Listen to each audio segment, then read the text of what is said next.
How to make decision, यो कुरामा चाहिँ एकदम कन्फ्युजन हुन्छ नि होइन। हरेक युथहरूलाई एकदमै गाह्रो पर्दछ कसरी चाहिँ मैले डिसिजन लिन सक्छु। मलाई यो विषय पढ्नु मन छ, मलाई यो ठाउँमा जानु मन छ, म जाउँ कि नजाउँ,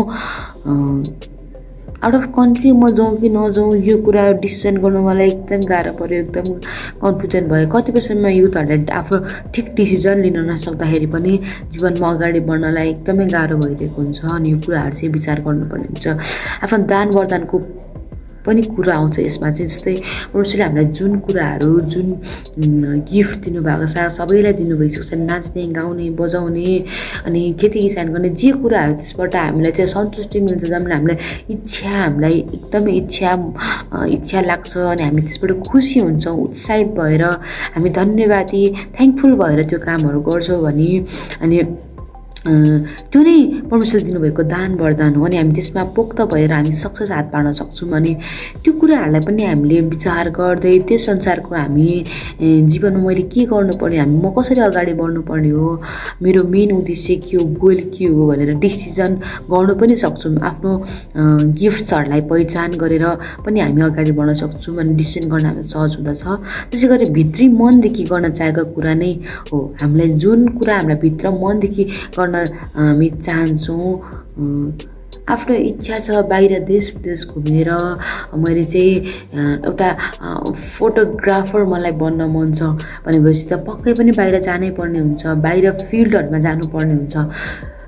एउटा ठाउँमा मात्रै बसेर त त्यो काम असम्भव हुन्छ। र त्यो गर्दाखेरि आफूलाई चाहिँ एकदमै मेरो जब मैले पहिला त्यो कुराहरू कामहरू गर्दाखेरि एकदमै एप्रिसिएट पाएको छु, राम्रो भइरहेको छ अहिलेसम्म। र त्योभन्दा बेस्ट गऱ्यो भने मलाई एकदम खुसी छु, म यसमा थ्याङ्कफुल छु, मेरो राम्रो भइरहेको छ, मलाई हर कुराबाट म सक्सेस छु यो कुरा भने त्यो गर्नु राम्रो हो उसको लागि। त्यो उसले डिसिजन लिनु उसको लागि ठिक हो।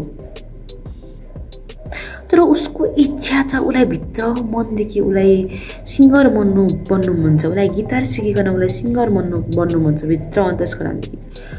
तर उसलाई एक प्रकारको एउटा अप्सन पनि आयो है, अप्सन पनि आयो बिचमा, तिमी विदेश जानुपर्छ है, के गर्नुपर्छ है तिमीले भन्दाखेरि म बाहिर जाउँ, म विदेश जाउँ कि म गिटार बजाएर म सिङ्गर बनाउँ, मलाई सिङ्गर बन्नु मन छ, तर म विदेश पनि जानुपर्ने छ न त, म के गरौँ भनेर दुःख भएर चाहिँ दुःखी मन लाएर चाहिँ आज थुप्रो युथहरू चाहिँ त्यसरी बस्नु भइरहेको हुन्छ।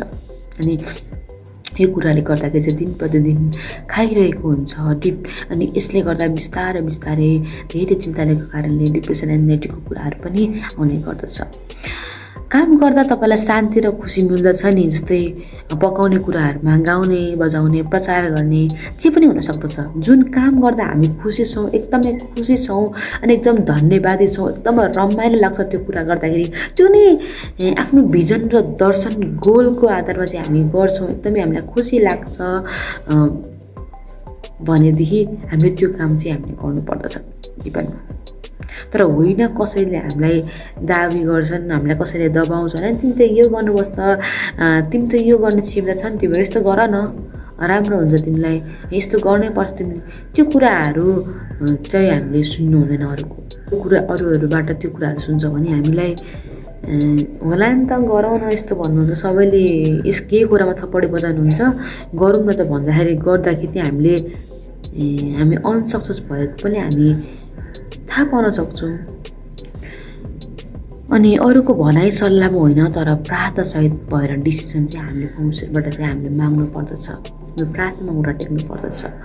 हामी सधैँभरि आफ्नो डिसिजनमा आफूले यो गर्दा ठिक होला, मलाई यही मनपर्छ, यही हो मेरो दान वरदान, यही हो मेरो गिफ्ट भनेर दाबी गरेर कतिसम्म अगाडि बढ्दा पनि हामीलाई गाह्रो हुन्छ। तर प्रार्थना सहित प्रभु के म साँच्चै यो कुरामा म पोख्त छु त, तपाईँले मलाई यही नै दिनुभएको हो, म चालौँ कदम भनेर प्रभुसँग परमिसन मागिवरी प्रभुसँग चाहिँ अनि त्यसपछि उहाँसँग डिसिजन मागिवरी चाहिँ हामी जीवनमा अगाडि बढ्नु चाहिँ एकदमै आवश्यक पर्दछ।